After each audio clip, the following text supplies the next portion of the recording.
तो आदाब, नमस्कार, गुड इवनिंग, सत श्री अकाल। एक बार फिर आप तमाम लोगों का स्वागत है क्राइम तक की कहानी के इस एपिसोड में। उम्मीद है पूरी फैमिली अच्छी होगी। अलग अलग फील्ड के अलग अलग तरह से अलग अलग होने वाली तमाम जो क्राइम की खबरें हैं और जो कुछ होता है, कोशिश ये करता हूँ कि उन सारे पहलू को समेट कर आपके सामने रख सकूँ। जो कुछ हमारे इर्द गिर्द हुआ, अलग अलग देशों में हुआ, वो सारी क्राइम और क्राइम की कहानियाँ आप तक पहुँचाऊँ। मकसद मेरा सिर्फ कहानी पहुँचाना नहीं है, बल्कि इन कहानियों के ज़रिए हम सभी को सोचने पे ये मजबूर भी करवाना है कि आखिर एक इंसान दूसरे इंसान के साथ इस तरीके का जुर्म कैसे कर सकता है। एक इंसान जिसे ज़िंदगी देने, जो दे नहीं सकता किसी को, दूसरे इंसान की ज़िंदगी लेने का हक़ उसे कौन देता है। बहुत सारे क्राइम होते हैं, लेकिन कुछ क्राइम ऐसे हैं जो वाकई झकझोर कर रख देते हैं। जब तक जो विक्टिम है, पीड़ित है, वो ज़िंदा है, आप समझिए कि वो एक ज़ख्म, एक टीस के साथ वो जीता है। एक अजीब तरह का क्राइम है, आपने अक्सर नाम सुना होगा, दो शब्दों में है, सुन के हम लोग अनसुना भी कर देते हैं कि ये क्या है। एसिड अटैक, तेज़ाब से हमला। ये वो क्राइम है जो जिसके साथ होता है, अगर आप उससे मिल लें, उससे बैठकर सिर्फ 10 मिनट बातें कर लें, उसे गौर से देख लें करीब से, तो आप सिहर उठेंगे। लेकिन सोचिए कि जिसके साथ बीती है, वो ताउम्र पूरी ज़िंदगी उस ज़ख्म के साथ, उस टीस के साथ, उस पीड़ा के साथ, उस गम के साथ, उस बदशक्ल चेहरे के साथ कैसे जीते।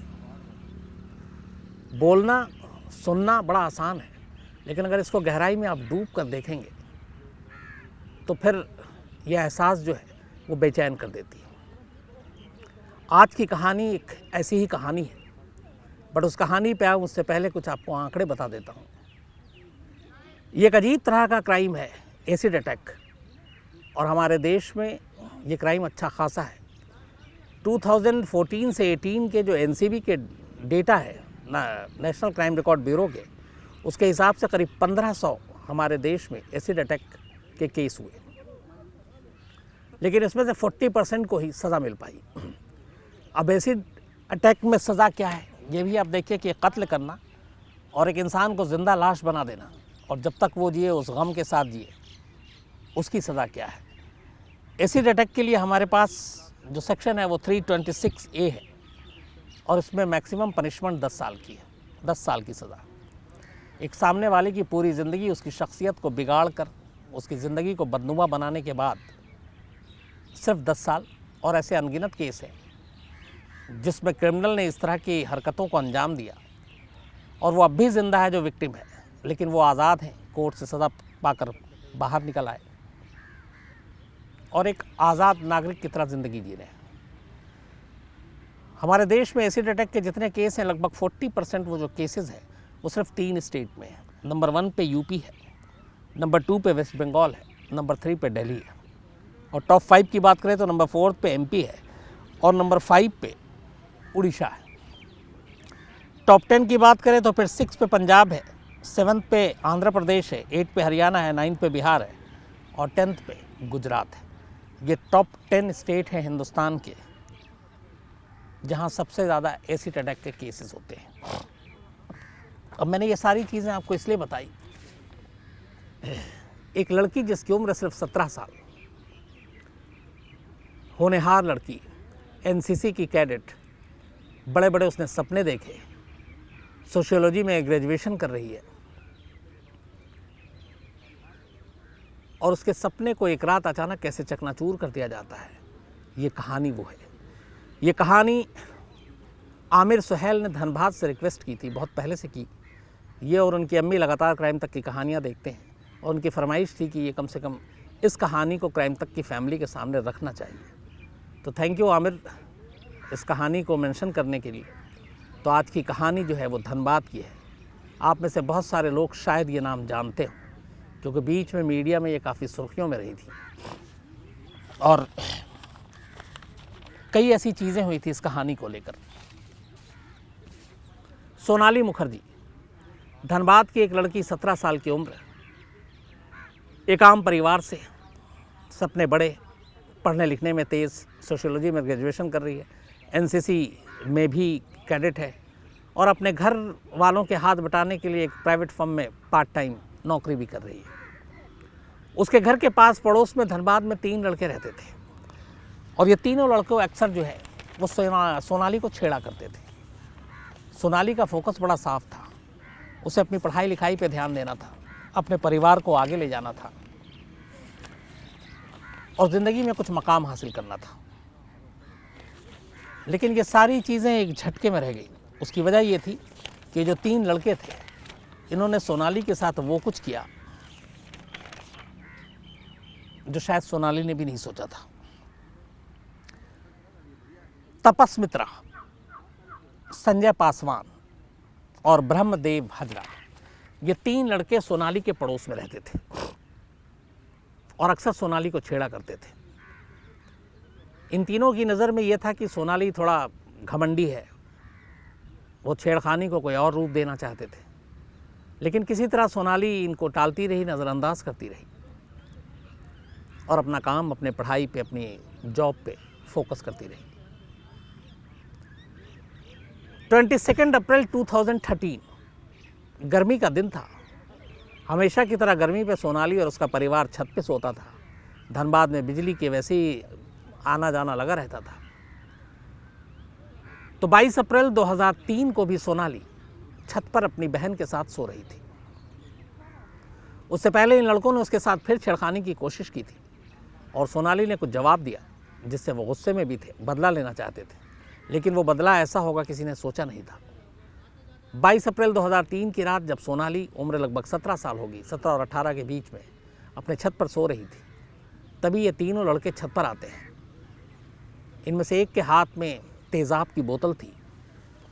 वो सोई हुई सोनाली पर तेज़ाब की बोतल उंडेल देते हैं और ख़ास तौर पर इस बात का ध्यान रखते हैं कि सारा तेज़ाब उसके चेहरे पर जाए। तेज़ाब फेंक कर वो वहाँ से भागते हैं। चूँकि हड़बड़ाहट में तेज़ाब फेंकी तो बराबर में सो रही सोनाली की बहन के भी हाथ और जिस्म के कुछ अलग हिस्सों पे वो तेज़ाब गिरता है। लेकिन सोनाली पे पूरा बोतल तेज़ाब का पलट दिया गया था। वो दर्द और जलन से चीखती है। घर वाले भाग के आते हैं, आनन फानन में हॉस्पिटल ले जाया जाता है। घर के साथ साथ डॉक्टर भी देखकर सिहर उठते हैं, घबरा जाते हैं। पूरा चेहरा बिगड़ चुका था, दोनों आंखें खराब हो गई थी, नाक, नक्शा, कान। धीरे धीरे डॉक्टरों ने उसका जब इलाज करना शुरू किया तो पाया कि सोनाली के चेहरे और बदन पर उस तेज़ाब के कुल मिलाकर 22 जख्म थे। चेहरा बिगड़ चुका था, दोनों आंखें खराब हो चुकी थी लगभग।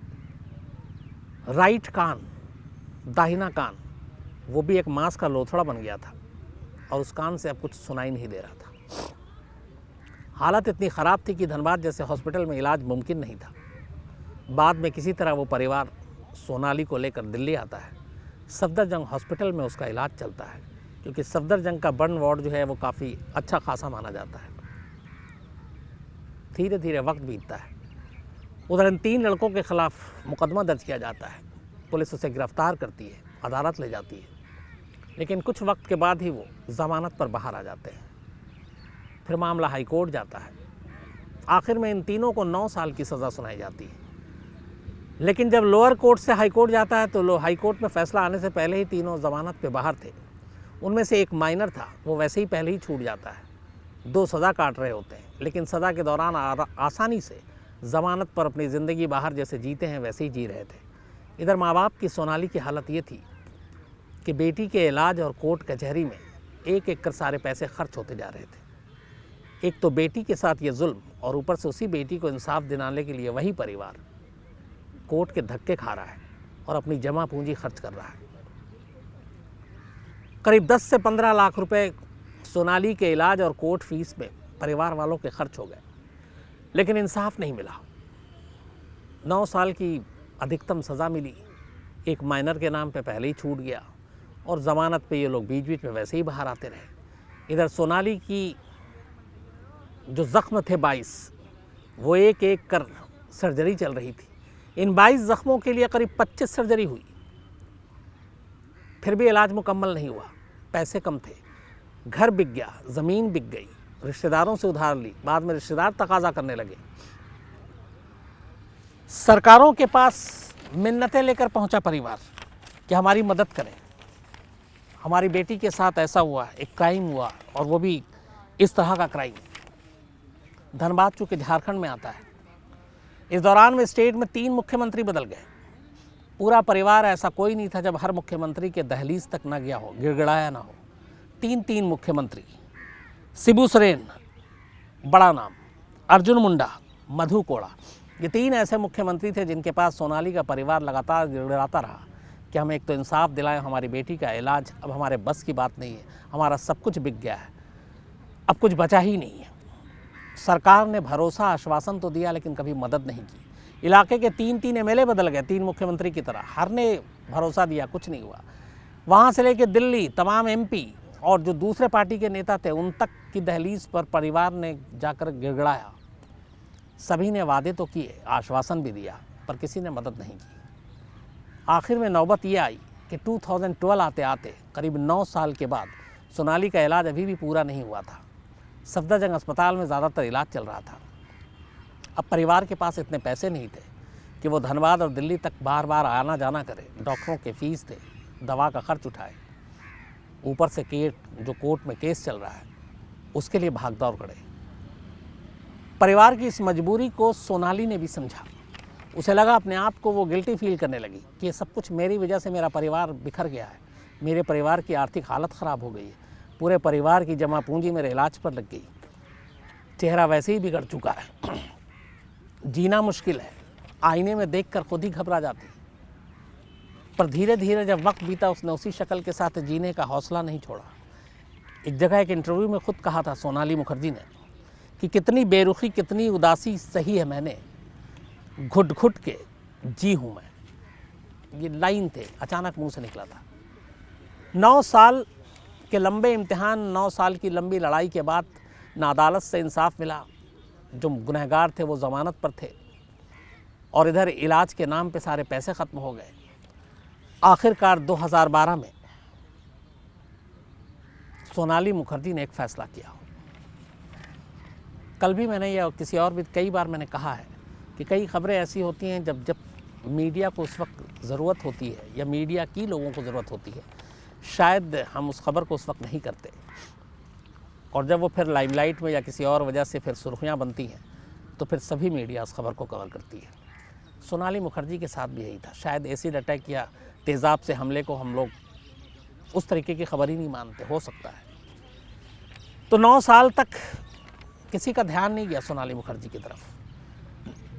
छोटे मोटे कॉलम अखबार में खबर छप गई, वो ठीक है, लेकिन 9 साल तक कभी ये दिल्ली या किसी और जगह पे इतनी बड़ी खबर नहीं थी कि हेडलाइन बने या उसके ऊपर कोई शो बने, कोई डॉक्यूमेंट्री बने।